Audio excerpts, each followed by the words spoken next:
If you're constantly disappointed in yourself and all the things that you failed to do in life, this movie might be the thing you need to motivate you. 4 stars or better on Letterboxd, The Natural, 1984. We've got here one of the great baseball movies. Roy Hobbs is a great baseball player, and he's going off to be a great baseball player, and then a tragic event happens. He gets shot. So he disappears from the scene for a long time. And the next we see him in the movie, it's many years later, and he's joining a baseball club. So Roy Hobbs is a really old rookie for the New York Knights. And it turns out he's great. Like, so great. Like, maybe he would have been the best there ever was. But today, he's the best there is. And he's that good. And the Knights start winning. And that leads to a series of problems because the owner of the team, much like every owner in every baseball and sports movie there is, the owner of the team doesn't actually want them to win. It's a pretty common construct of these movies. This is one of the first movies that did that, but it continues to happen after this in Major League and Ted Lasso and, I don't know, probably something else. Not Hardball. For whatever reason, it's always going to work out better for these owners if the team loses. And in this case, it's no different. So that pits Roy Hobbs against his ownership.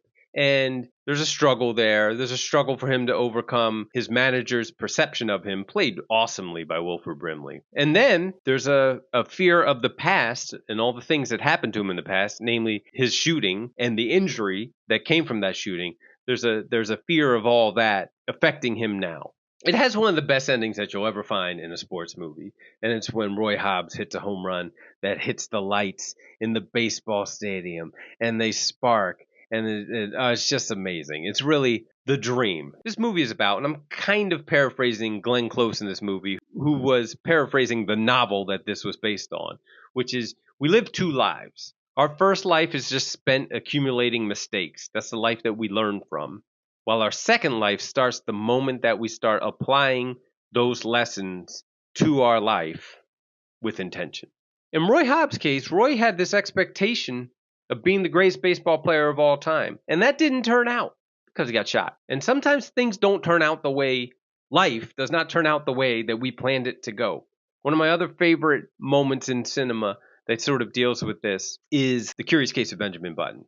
Now, I'm not highly recommending The Curious Case of Benjamin Button, but the letter that gets read in that, I am recommending. And it's Brad Pitt's voice. And it's something along the lines of, it's never too late, or in my case, too early in life, to be what you always wanted to be. And I think that's what The Natural is about. The score of this movie is also worth mentioning. Randy Newman worked on this one.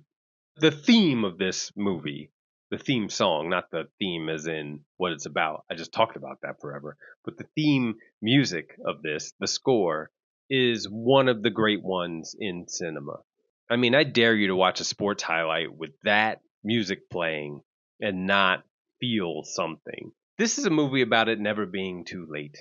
And I feel like that's the lesson that I recommend that everyone should take from this. It is a great sports movie.